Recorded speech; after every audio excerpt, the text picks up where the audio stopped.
Monsieur Bazin, vous êtes le président du CA de la Fondation Cap-Diamant, une fondation qui existe depuis 2005.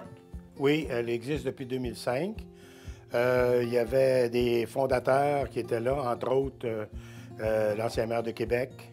Et ce sont des gens qui avaient des services de la coopérative Cap-Diamant et qui ont décidé de mettre en place cette fondation-là pour soutenir les personnes aînées, vraiment démunies, vulnérables, en perte d'autonomie, de pouvoir bénéficier des services et de prolonger leur séjour à domicile le plus longtemps possible.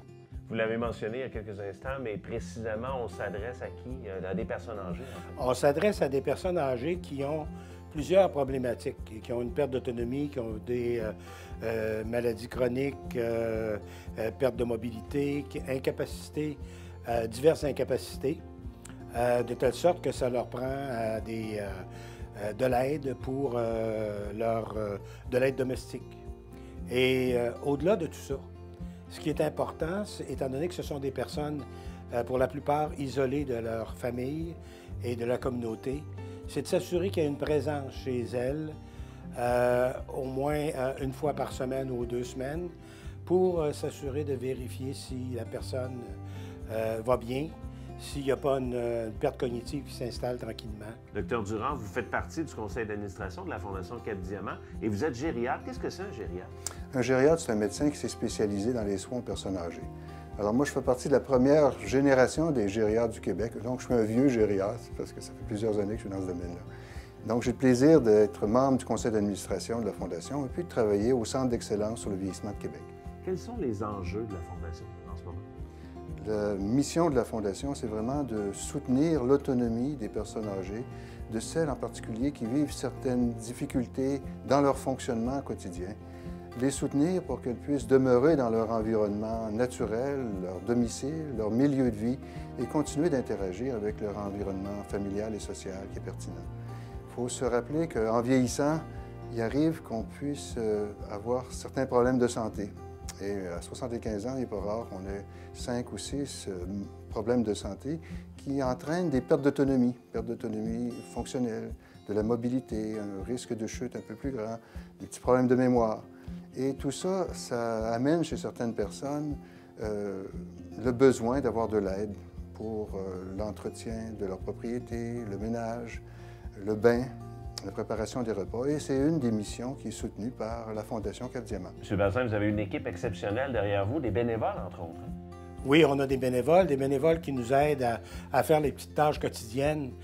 Mais il y a aussi, étant donné qu'on est une fondation qui recueille des fonds, c'est important de parler de nos ambassadeurs, nos membres du conseil d'administration qui font des efforts pour mobiliser la communauté d'affaires de la région de Québec pour les sensibiliser à la réalité du vieillissement et de ce que vivent les personnes aînées les plus isolées.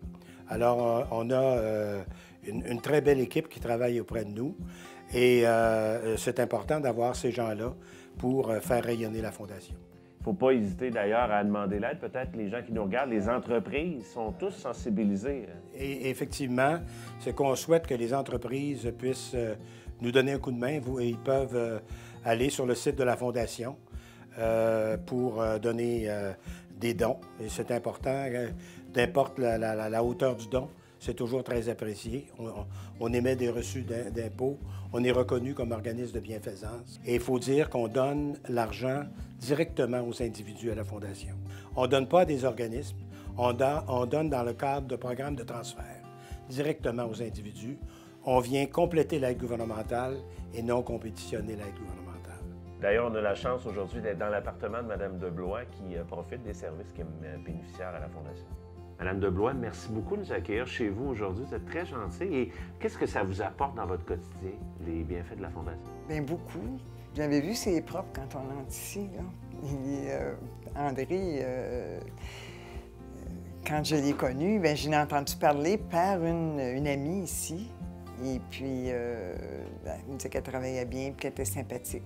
Donc, bon, j'ai dit, j'aimerais ça la voir. Pouvez-vous nous donner des exemples de ce qu'André fait pour vous? C'est tout. Elle fait le gros ménage et puis est aussi une confidente. Donc, c'est une amie, en fait, aussi. Oh oui, elle est devenue une amie. Puis je voudrais pas la perdre. Qu'est-ce qu'on dit aux gens qui nous regardent présentement? Qu'est-ce que, si on avait à les convaincre de faire affaire avec la Fondation? Je sens beaucoup de sympathie puis d'amitié. Monsieur Bazin, il y a plusieurs programmes qui sont offerts aux bénéficiaires. Oui, il y a le programme Réconfort Plus, le programme d'aide domestique pour les personnes âgées pour leur permettre de prolonger leur séjour à domicile. Il y a aussi le programme Accompagnement Transport pour permettre à des personnes âgées d'être accompagnées d'un préposé pour bien comprendre les consignes du médecin lors de rendez-vous médicaux. Et enfin, on a un programme Départ dans la dignité, puisque plusieurs personnes âgées n'ont pas préparé leur fin de vie.